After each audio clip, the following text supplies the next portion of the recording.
Out of red. That one too. The heck is all the red? Wait a minute. That's not green. That's red. I don't know where all my red paint keeps going. I wonder if the Grots are building something.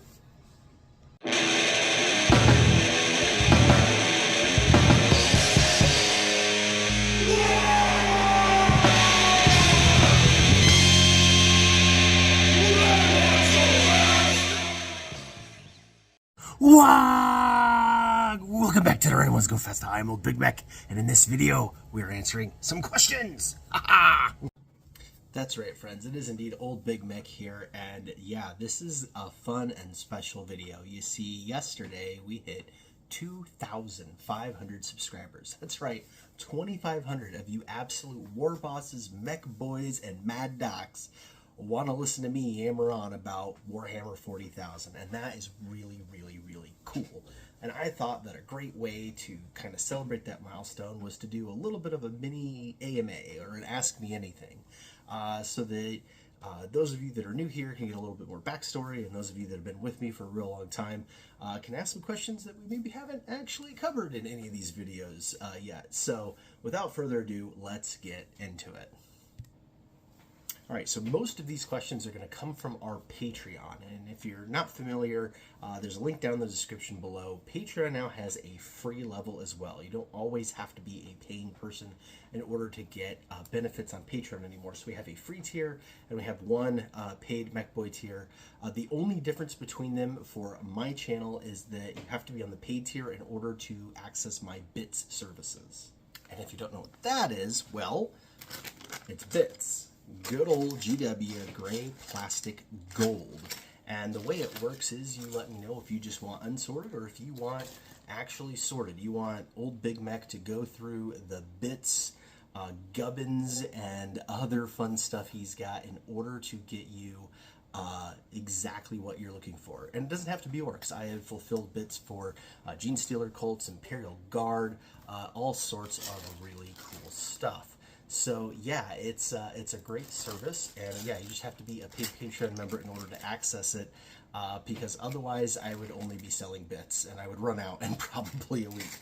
For example, one member bought literally a pound. This is a pound of bits. There's 14 ounces of unsorted and 2 ounces of work right here, ready to go out. So that kind of gives you an idea of what you can get being on our Patreon. But yeah, even free members can get on, ask questions, things like that. So let's get into it. The first one comes from Jerry, and Jerry asks, how often do I play Warhammer, and is it with friends or somewhere local? So those of you that watched back in October saw that I did my first battle report on the channel with a good friend of mine, Warboss Kin, and that went very well. I don't get to play Warhammer very often, honestly. You guys know I'm raising 4 grots.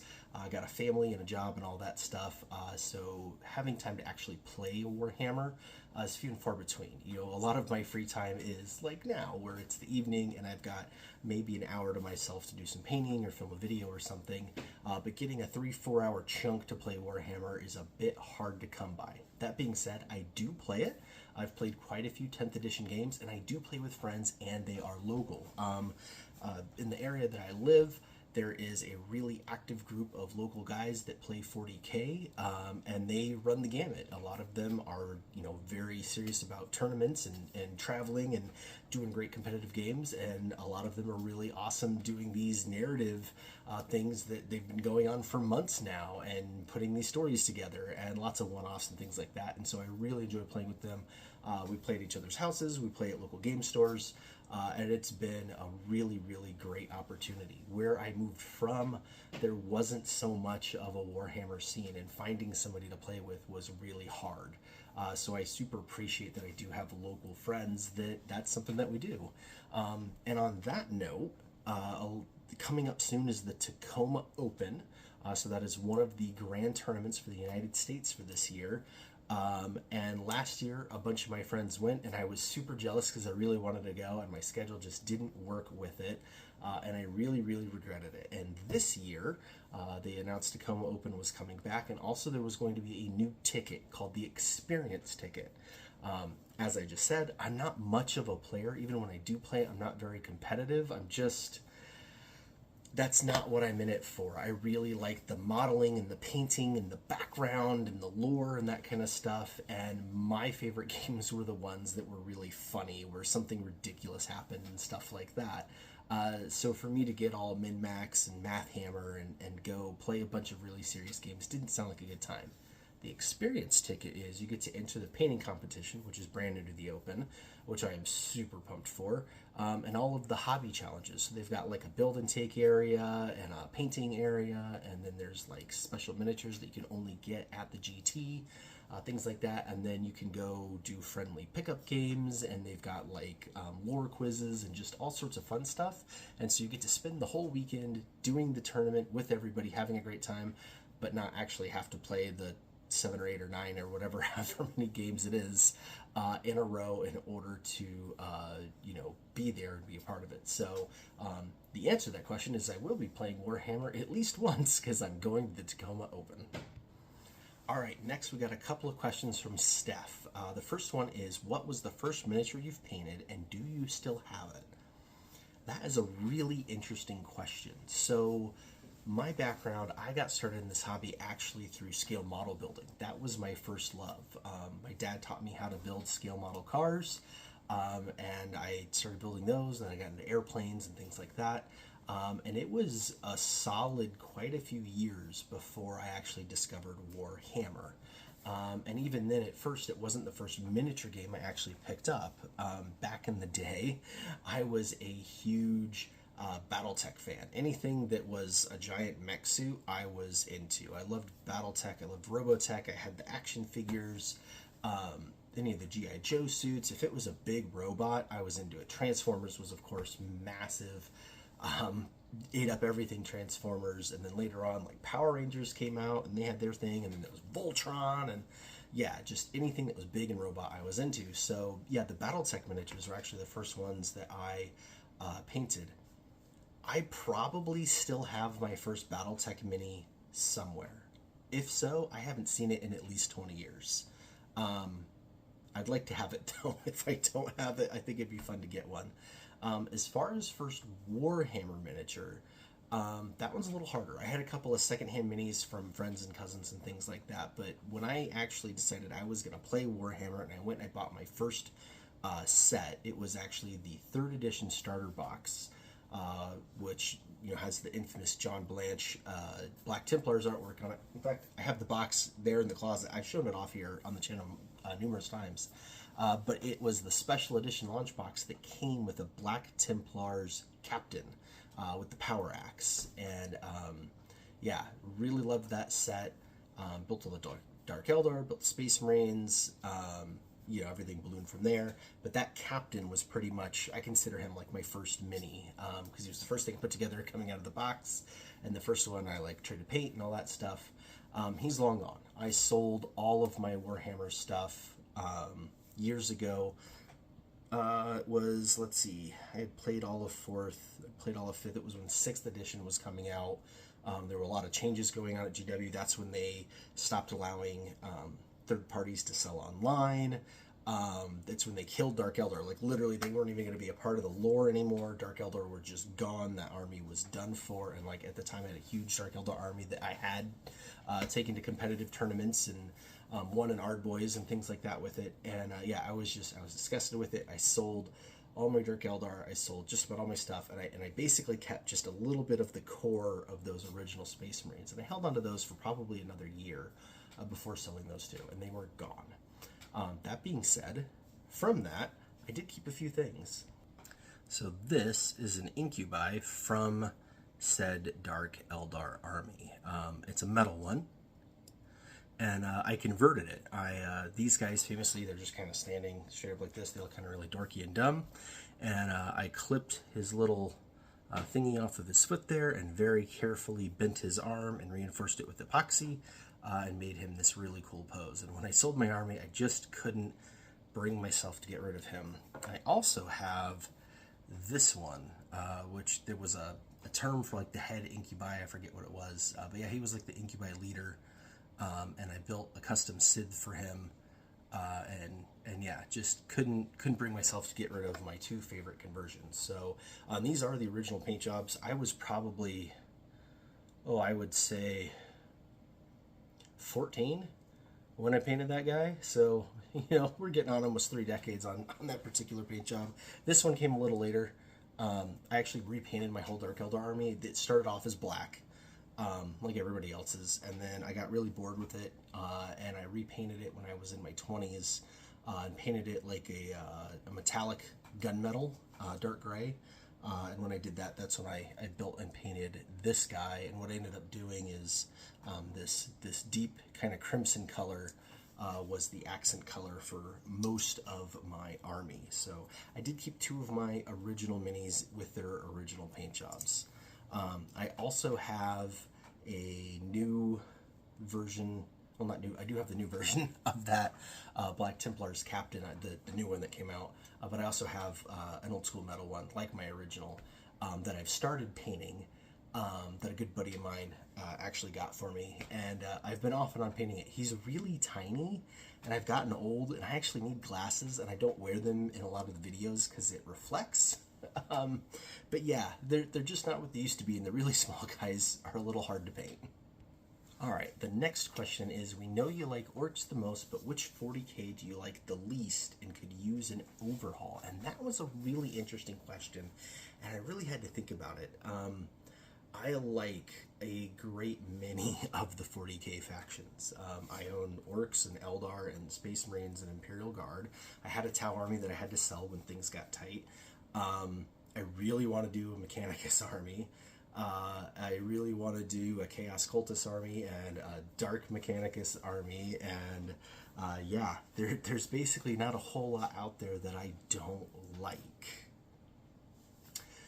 That being said, prior to Leviathan, my least favorite was probably Tyranids, and it wasn't that I don't like them. I actually really like Tyranids.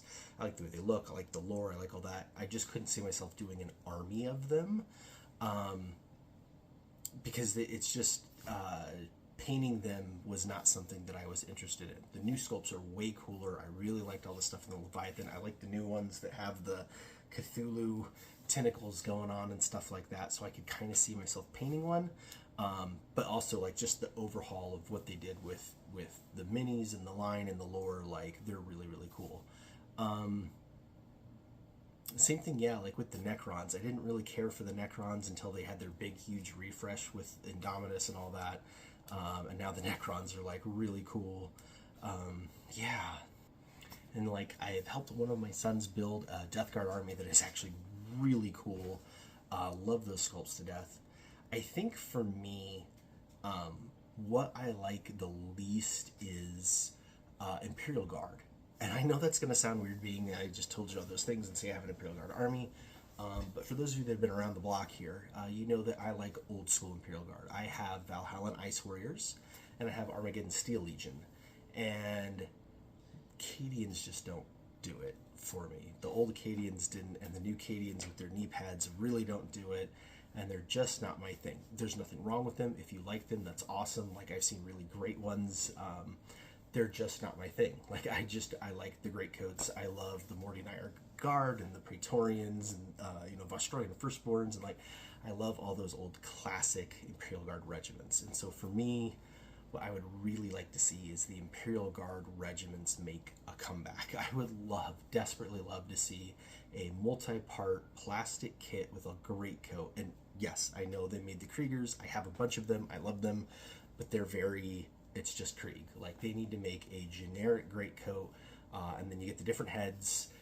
And the style I would do it in is actually the new Eldar Guardians. That kit, if you haven't opened it, is amazing. There are 3 full sets of heads in that kit for those models. So you can do traditional Craftworld Eldar helms, you can do the Ynnari kind of crazy helms, and you can do the like Harlequin style. Like, they're very, very, very different helmets, and it like totally changes the flavor of that kit.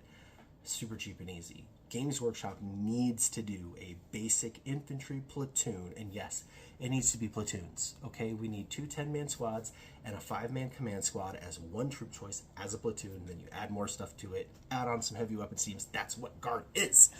But they need to do a platoon of great coats and then give them different heads. You could do one for the Valhallans, you could do one for the Vostroyans, and you could do one for the Mordians, or whoever you want. But you could do 3 very different heads.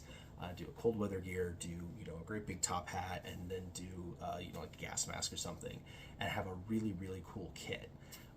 And then get a bunch of classic regiments going again. I would absolutely adore that. So yeah, I think for me, honestly, the line I like the least is the Imperial Guard. When they announced New Guard coming out, I was so excited. I was so pumped. I thought for sure we were like, because Krieg were the last new ones they had made, and like that's where Cadian had broken. Cadian was gone, right? I thought for sure like that was it. The Cadians were done for, and we were finally going to get classic units. Even if it was Catachan, I would have loved Catachan. I mean, all of them. They're just great.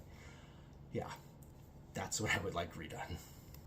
All right, next question is, what do I do to combat hobby fatigue and burnout? And that is an excellent question, especially now that the hobby is really consuming me more and more and more.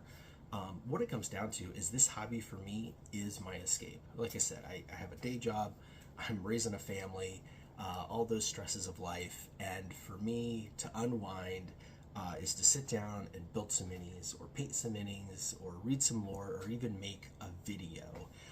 So for me, the fatigue of the day gets channeled into the hobby. Now that does change when you decide to make a YouTube channel and actually like create content and like have this external pressure to hobby and do stuff. But what I do is I bounce around. One of the biggest things is to have multiple armies. When I'm tired of painting scrap metal and rust and chipped things, I break out my Eldar and I just make the smoothest, crispest stuff you've ever seen. When I get tired of painting really bright colors, I go and grab my Imperial Guard and I paint 14 different shades of OD green. And when I get tired of that, I break out my Space Marines and I continue to ignore them and leave them in gray. Another thing I do is, like for example, I just got done building that Beast Snag army, right? Built 1,500 points of Beast Snag start to finish, worked on it for 2 months. I put them all away now, and it's time to paint instead of build, so that I could recharge a different bucket. And also not painting the Beast Snagas. I'm painting completely different stuff, just because I've been looking at the same thing for so long. And so it's a really good idea to just rotate through things. And you don't need a lot of stuff to do this, honestly. Like, if you've got one main army, you work on your one main army. If you need a palette cleanser, do a kill team or a Warcry team or whatever in something that's completely different, and just kind of use it to cleanse your palette. Hell, build a scale model, scratch build some terrain, do something like that that just kind of gets you into a different headspace, and it's a great way to like keep from burning out. Which brings us into the next question, which is what motivated me to start my own YouTube channel. Honestly, it was that whole not really playing all the time thing. Like I said, I really love this hobby. I love following all the news. I love reading all the books. I love doing all sorts of that kind of stuff, but I don't have a lot of time to game, and so it felt like I was out of the conversation. And yeah, you can post on Facebook and Discord and forums and stuff like that, which, as an aside, we have a Discord. It's free to join. Link in the description below. We have a fantastic community going there, so come check it out. But yeah, just there's only so much you can do in that kind of interaction. I had this need to like share things and make things, and yeah, so I started making a couple of videos, and I actually started years and years and years ago. I made a couple of random videos, and they didn't really go anywhere, but that was fine. And the truth of it is I actually have a second YouTube channel. I've mentioned it on this space a number of times. It's all about cars. That is my other hobby, is cars. So full-size cars, I go racing, hence the name, the red ones go faster. My race car is red. But yeah, and I do scale model cars and slot cars and big racing cars. I just do car stuff all the time. And the hard part with that is I live in the Pacific Northwest, and up here we have a winter. We don't get a whole lot of snow or ice or things like that, but we get months and months and months of really cold, rainy, wet, dreary weather where you can't really do car stuff. And to me, that is Warhammer season. And so it started as this thing of like, oh, well, when it's Warhammer season, I'll make these Warhammer videos. And I kind of started up this channel. And for the first kind of sort of a little over a year, I would just randomly make some videos, post it up there. I hovered around 100 subscribers. I didn't promote it or anything like that. It was just there is a release valve for me to take my creativity and do something with it. And then I got laid off last year, and I didn't know what to do with myself, and I really needed something to pour myself into, and I decided that this channel would be it. And so that's what I did, and I spent 6 months without an income and just doing these videos. That's where I came up with Orctober and all of that stuff, and it was a fantastic way to both get me through you know, like mentally, but also like now it's grown into this thing, and it's by no means an income at all. It doesn't even cover the cost of the extra internet it takes to upload all these things, but it's something to do. It gives me a purpose beyond just whatever employment is. So yeah, I think that there's a lot of value in that. And so I've always encouraged people, you know, if you've got a creative outlet, whether it's making videos or, you know, doing Instagram shots, or you know, we've got one member, Shoot His Blood and Teeth. He makes these amazing data cards for like all the old school orc stuff. He brings them up into 10th edition stats and publishes them. Then there's like Gargants and you know, old Gorkamorka things and stuff, and they're amazing. And it's just, he does it all for free. Like, it's just a creative outlet. So whatever creative outlet you need to give some purpose to your life that's more than just working for the man and adding to capitalism, like, you should totally do it. So yeah, that's what motivated me to start my YouTube channel. Which leads us into the final question from Steph, and that is, do I have any role models in the hobby? People, artists, YouTubers, which I look up to. I've mentioned quite a few of them. My local guys here, Tom, Ken, and Zach and those guys, and Fred, like, they're amazing. I love all of them. Seeing their armies in person is awesome. Hearing them talk about playing games every single week is like super motivating. It makes me wish I had that kind of time to dedicate to it, because I would totally love to just be in the thick of it with them. As far as like artists out here in the world, there's quite a few. Casey over at eBay Miniature Rescues was a big influence years ago when he first started. He started his YouTube channel in a closet, and I'm sitting there watching this guy going, this dude's literally in a closet making a video. And like on the paper, you know, you'd think like, oh, like that's not gonna be good. But like, here I am watching it, and like every single week I'm tuning in to watch this guy rescue a random Warhammer mini. It was really, really good. So, you know, I followed him. I really like Eons of Battle. I think Jay does a fantastic job. His channel is like, I think the golden shining emperor beacon of what a Warhammer YouTube channel should be. He's just unapologetically enthusiastic. He does do some stuff outside of Warhammer, but he's very like 95% of what that channel does is Warhammer, and he doesn't take it all too seriously. And I'm looking around, there's some great channels out there. You know, the Ninjons and Miniacs of the world, they're fantastic, but sometimes I think they get a little outside of Warhammer and take it a little too seriously, and I find myself kind of tuning out. So I enjoy that looser, go at it. I enjoy that, you know, the Adeptus Ridiculouses of the world, so to say. All right, moving on. Mad Get Wapo wants to know if I am a fan of Gorkamorka. What kind of question is that? Of course I'm a fan of Gorkamorka. But yeah, lore, do we own any models? Ever played the OG Gorkamorka game? Yeah, back in the day when Gorkamorka was new, I absolutely played it. They had some of the best rules. Things like you had like your truck, right? And its carrying capacity wasn't listed on its data sheet. It was literally however many models you could stack in there. But the rule was if you moved it and any of them fell off, they were dead. Like dead out of the game. And so you would see these conversions with like these poles sticking up with people like putting their models on the poles and stuff to get maximum hilarity through there. I loved Gorkamorka.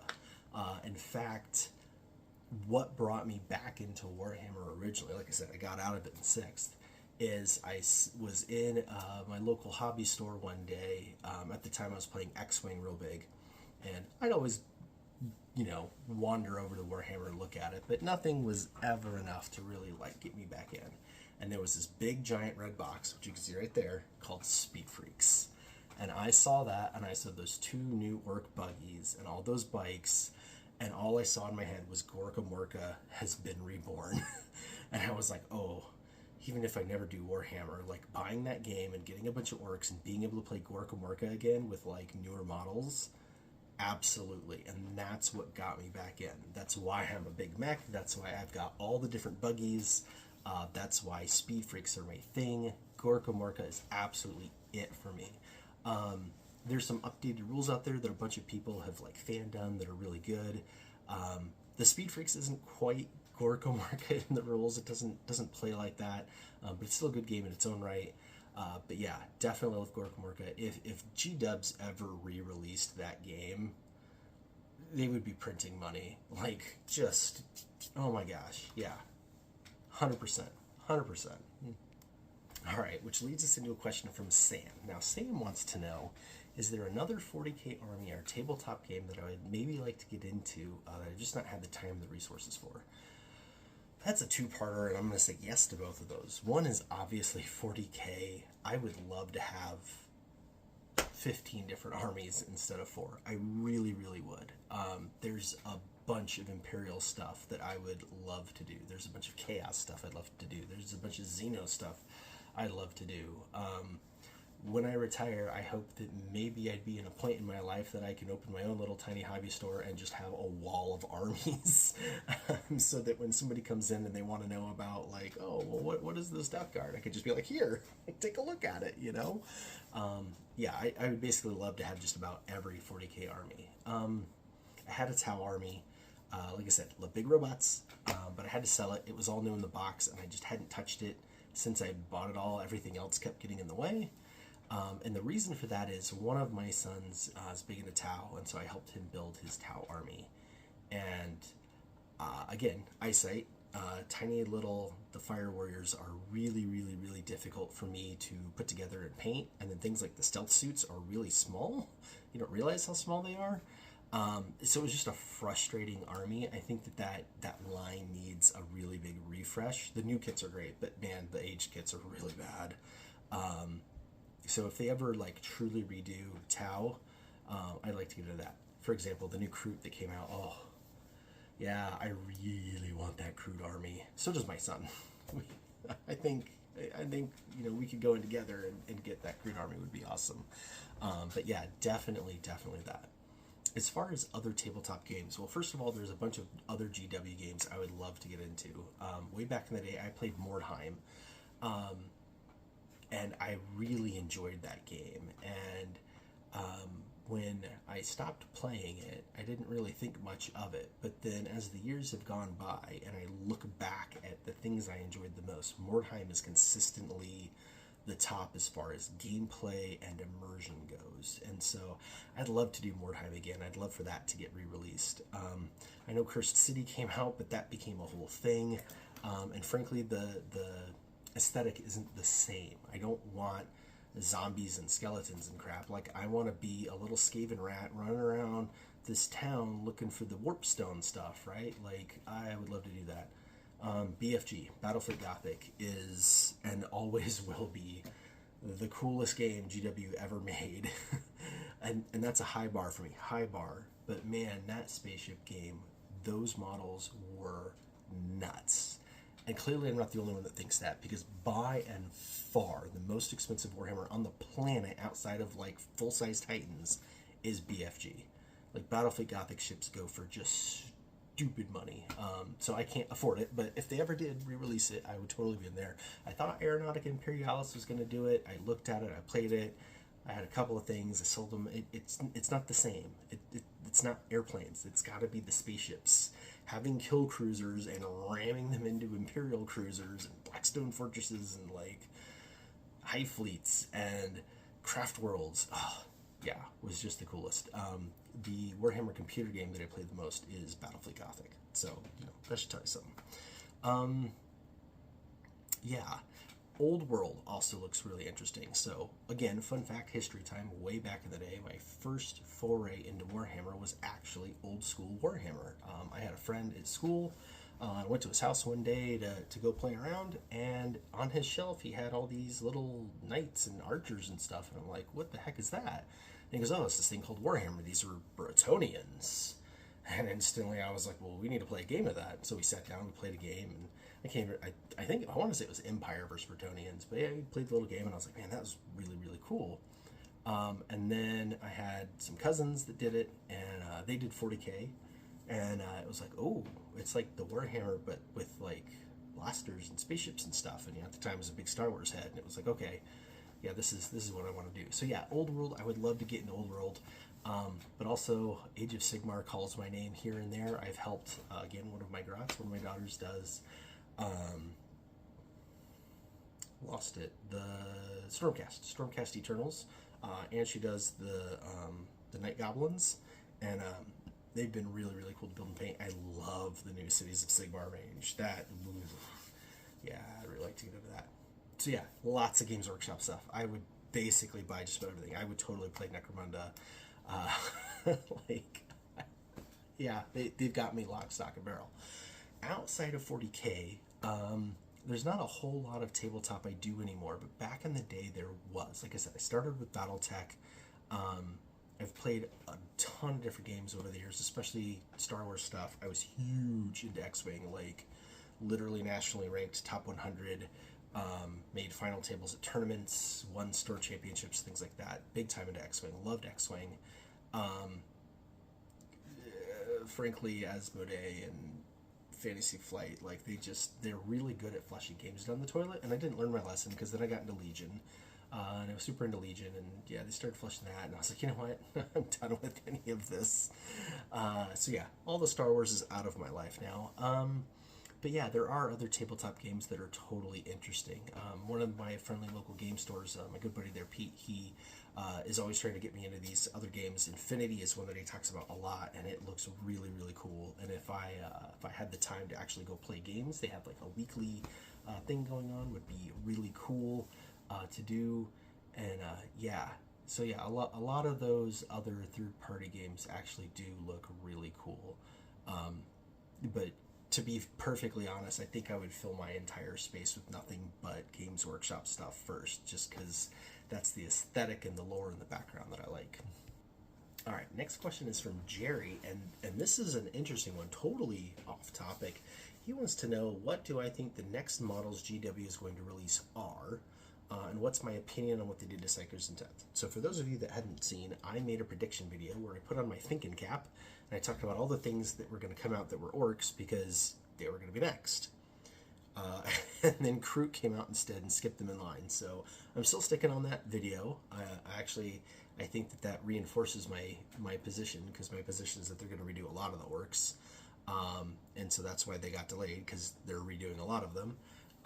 But as far as next models, I think that they finally finished showing us all the Kroot. There might be one or two more characters, but I think we're done there. We know the Tau Codex is coming in the Kroot box, so I would think the Tau would get something too. I don't know what they need to update, but I know that they need to update a lot of it, but I don't see them really doing it, to be honest. The Pathfinders have a Kill Team box that updated them.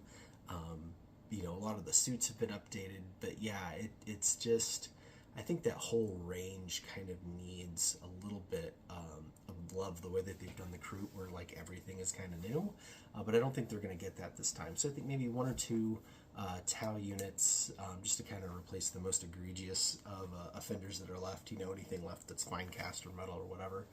And then after that, I still think it's going to be Orcs, but yeah, not real sure. We know that Custodies are coming too, but Custodies don't need nearly as much, and if they're really redoing a bunch of Orcs, I could totally see them bumping Custodies up in front of the Orcs too. As far as after that, I have a prediction that we are going to get Dark Mechanicus in 10th edition as an army. Vashtor, the Archifane, obviously, amazing model. All the lore around him, all of that kind of stuff is really all Dark Mechanicum. Now, I've heard a lot of people say that Games Workshop doesn't do new armies, and nothing could be further from the truth. Way back in 2nd edition, when I got started in this game, the 40k lore was pretty well set, and they had a huge amount of armies. And when 3rd edition dropped and a bunch of armies went missing, Necrons disappeared, for example, squats, obviously, people thought that like that was going to be that, but also they'd introduced Dark Eldar. So there was a new army. And then as 3rd progressed, you got more and more and more new armies. There were sub-factions. Black Templar and Salamanders both came out, completely wildly different rules than regular Space Marines or any of the other Divergent chapters. You had Armageddon Steel Legion, which begat, armored companies for Imperial Guard. And yeah, just the armies kept coming. Tau miraculously appeared out of nowhere. That was 3rd edition, and they've been here ever since and been one of the strongest factions. Skitarii came out and then became Adeptus Mechanicus. The Sisters of Battle had their relaunch. The Necrons had their relaunch. The Squats have now come back as the Leagues of Votann. Chaos went from being Chaos Space Marines or Chaos Demons into now you have Death Guard are standalone. Now you have World Eaters are standalone. We know that we're going to get Emperor's Children as standalone. We have, what are the Dusty Boys? The Tiznichi guys, they're standalone, so that's separated out into all these different factions. They do new armies all the time. In fact, that is pretty much their jam. So we're definitely getting some new armies in 10th, and I definitely think Dark Mechanicus is going to be one of them. Now, the other half of the question is, what is my opinion on what they did to Psykers in 10th edition? And frankly, I think it sucks. Like I said, I've been around through most of the editions. I didn't play 6th or 7th. Those are the only 2 I didn't play or participate in. I've played in literally everything else. Obviously not Rogue Trader. That's not a tabletop game. It's an RPG. But 2nd through 5th, and then 8th, 9th, and now 10th, I have been a part of and played and done the rules and things like that. Psykers have always had kind of a weird spot. Way back in 2nd edition, you had huge charts of things that happened and stuff that went on, and it was a really big deal, and it got too boggy and dragged down. 3rd edition came out, they really streamlined it, and it was just kind of this like funky little mini phase where you did some things, and then I think it got really well integrated in 4th, where you had these like area modifiers, you had things that could buff things up.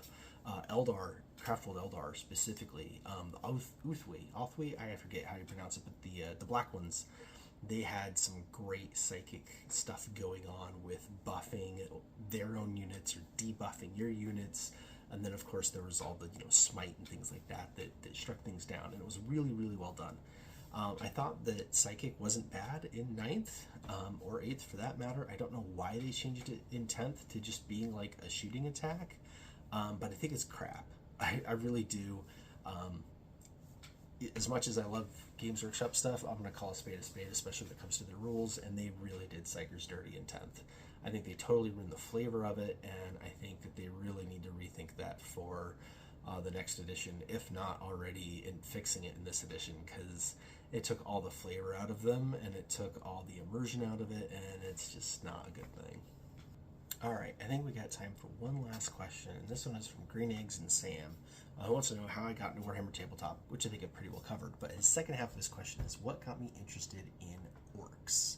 And that is a very interesting question, because Orcs were not my first love, as you guys have heard.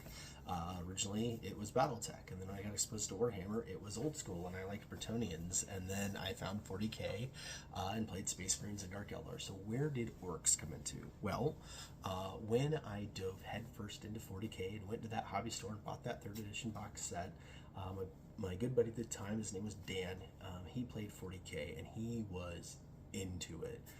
He had multiple armies. He had a Bealton Craftworld army with all the different aspect warriors that I absolutely loved. He had a Blood Angel army with the Deathwing that was amazing. I think that was like his main army. He had Chaos, specifically World Eaters, so he had all the little angry dudes with the chain axes. and Karn the Betrayer and all that. And then he had Orcs. Orcs was his fourth army, and his Orcs were kind of hilarious. Dan was a pretty fastidious guy, and he took really good care of his armies, really well painted. He had a full-size board at his house, fully terrained, like from the day that I met him. Like, he was into it, and he had nice cases and stuff for all of his other armies. And his Orcs, he would lay them all out, we'd play the game, and at the end of the game, he would take an old ammo tin, like a real deal one, like his dad was a veteran. He'd open the ammo tin, put it under the table, and then just take his arm and all the Orc army into the bucket. So when he was an Orc, I mean, he got into it, and he was an Orc, and it was awesome. I just loved it. I loved that persona. I loved that idea that the Orcs have no angst. They are so happy to be in the 40k universe, and I just really, really dug that about them. And then, you know, when I started, you know, learning the rules and stuff, and there were things like the shock attack gun and crazy squig lavas that things would, you know, ping pong and go crazy. You had just as much chance of blowing yourself to smithereens as blowing up anybody else. It was all great. I loved it. So my third army was an Orc army. It was the first army I bought that was outside of a starter set that was just like, I really want this, and I'm going to start buying it. And then my good buddy John, he got into it as well. He also got Orcs, and we just started making our Waaaaghs bigger and bigger and bigger and bigger. And yeah, at some point it became like a pretty big thing. As much as it was a thing, I still never really played the Orcs outside of Gorkamorka. So I played a lot of Gorkamorka, but yeah, I didn't really play Orcs in 40k proper until this whole relaunch thing, where I came back into the hobby in 8th edition with that Speed Freak set, and that's when I started down the road of like, okay, I'm going to play Orcs in 40k, mostly because Gorkamorka doesn't exist anymore. But yeah, that's where the Orcdom came from. So the love was there kind of from day one, but it just hasn't really been my main army until recently. But yeah, they're here now. I love them. Like I said, all those new buggies and stuff are still just the business for me, and I couldn't be happier to be green. All right, I've yammered on for long enough. I'm sure you're all sick of hearing this stuff. But if you do have any more questions, please throw them down in the chat below, and I'll either do a follow-up video or I've been thinking about doing a Twitch live stream. I've done a couple of Twitch streams. They've been done pretty well. They've been a lot of fun. If we can hammer down a good day and time for everybody, I'd love to answer some more questions, especially ones that aren't quite so Warhammer related. On that. But yeah, if you got anything else, throw them down in the comments below. I'm happy to answer in the comments as well. And I just want to say thank you to each and every one of you that's ever watched a video, clicked a button, decided to subscribe. It's been really awesome. Like I said, this channel basically exists for my own mental health and as a way to just harness my creativity into something, and coming up with these, you know, zany shorts and things like that with my kids and our red squig stuff and, you know, doing shirts and all that. It's just a lot of fun. And yeah, like I said, I made that. That came from in here, and I made it real, and it was really cool. So yeah, just thank you to everybody. If you want to be a part of it, you know, you can always watch videos. It's always free. It's always a great way to support YouTube content creators. We really get the short end of the stick from YouTube, especially these days. So if there's anybody you like, you definitely should leave your computer just rolling it in the background at all times, because that really does help them out. But yeah, we've got, like I said, that free Discord down in the link below. We've got the Patreon, either the free level or the paid level if you want the bits. And yeah, all those good things. But yeah, just thank you to all 2,500 of you for spending your time with Old Big Mek here on The Red Ones Go Faster. So until next time, Waaaagh!